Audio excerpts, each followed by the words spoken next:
Hey everyone, this is Phil, welcome back, and in this video I'll be showing you the MS3R MS3R.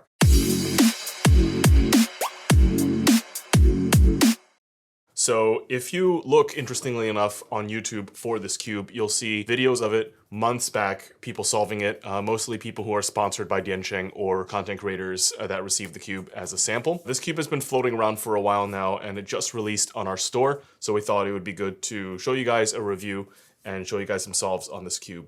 So to get started, there are 4 different versions of this puzzle. 2 of them are matte. One has primary internals, the other has black internals. So we have 2 matte ones and then 2 UV ones. There's obviously a primary one and a black internal one as well. So adding those all up, we have 4 different versions that you can choose from. The matte version is $32 and the UV version is $40. I was really surprised when I saw this pricing because this is a cube with basically no new features or no new functions. That's just edge corner magnets and it's $32 and $40. And basically for that price, you can get any cube on the market except again, you might need a discount code to get like a Weilang V9, but it's only a few bucks off. So yeah, this cube faces very, very steep competition. Quickly, I'll show you the unboxing experience. The box is really simple. That's really nice. It opens like this. And then there's this insane contraption here. It looks like they had a contest with GAN on who can design the most complicated box, and I think they won. So it opens like this, and then there's this thing here. This is the UV coated black internal cube. And on the outside, it looks really nice. The UV coating is done well, and the black internals shows really nicely. This is what it sounds like.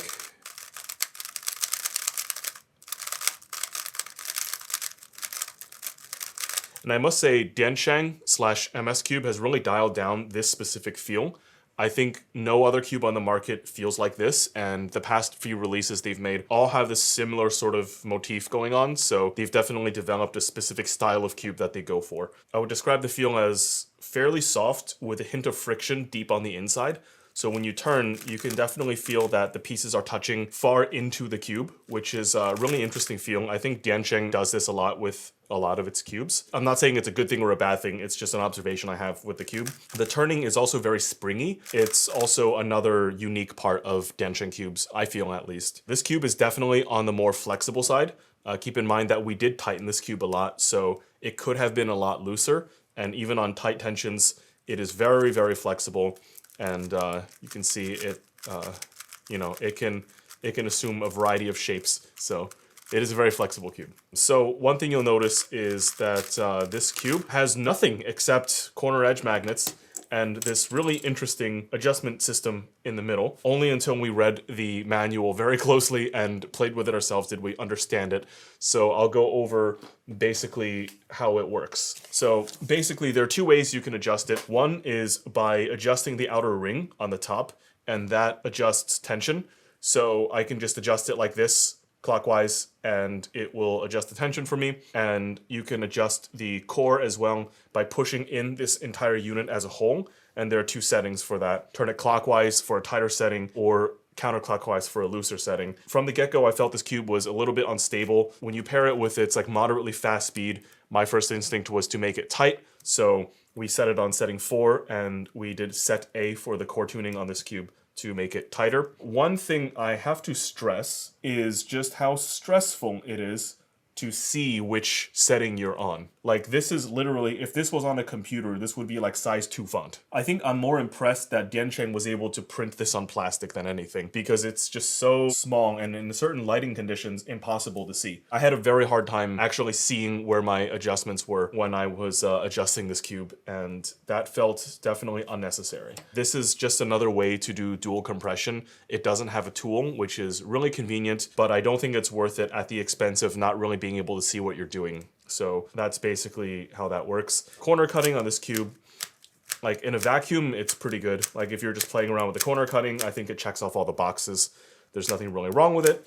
But when we started solving on this, did we notice that the cube was very, very unstable and really hard to work with. And so I'll give you more information in the next section about that. So after setting up the cube and doing a lot of solves on it, I can only say that I don't like the cube at all. For me, for a $40 cube, there's virtually no reason for me to get this. Just being honest here, I think the only people that would use this are people that are paid by DianSheng, like sponsored cubers that feel like they have to use a DianSheng cube, or perhaps you're part of the very, very small audience that can deal with just how flexible this cube is. I'm not one of those people, so I found myself constantly catching and like fumbling, and it felt like I was tripping over my feet, but on a cube, and it was really uncomfortable. I got really bad times compared to what I normally average, and it was just a very unhappy solving session where I was like relieved I got a high 9 or something, which is just not a happy experience. I don't want a cube like that, and this is one of those cubes where unfortunately I would rather not cube than solve on this. For $40 for the UV coated one, you could be getting any of the RS3 Super Cubes except for the strangely expensive Super V2. You can get Tornado Flagship for a cheaper price. Moyu Weilang V9 is almost the same price, it's like $42, and that has a lot more features, and it has a ball core also. So yeah, this is just from a function perspective inferior to a lot of other cubes out there, and I don't see why any person would want to get this, aside from you want to try a cube that feels pretty unique, because I think this cube does feel pretty unique. And of course, I'm saying all of this knowing that there are many, many cubers out there that are way better than me, that are getting better times on this. So again, if you look on YouTube and see some of these people solving on this cube, they are crushing it and they're much better than me. So I don't think my opinion stands for everybody's, but I can't really lie about my facts. My facts are I did not do well on this cube, and I know why. The cube just did not cooperate with my turning style, and I was very locky and uncomfortable the whole way. So that's my opinion. Sorry about the negative review, but not gonna hide anything from you guys. That's how I feel. So we are super lucky to have Juliette Sebastian in our office. She wanted to film some solves, so we did that. And while you watch her solves, I think she'll also explain how she felt about the cube and explain some of her experiences as well. So let's do that. At $32, the MS3R is quite underwhelming. It does feel soft and quiet and remains fairly controllable, which I like.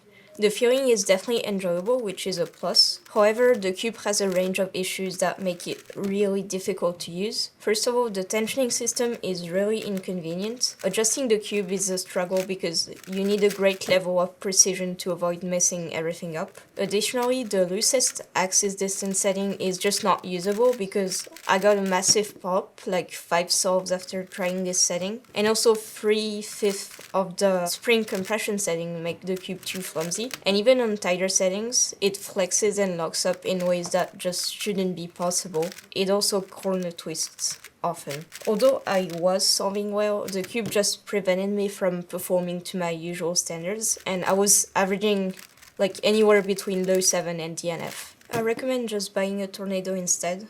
That's it for the video, thanks for watching.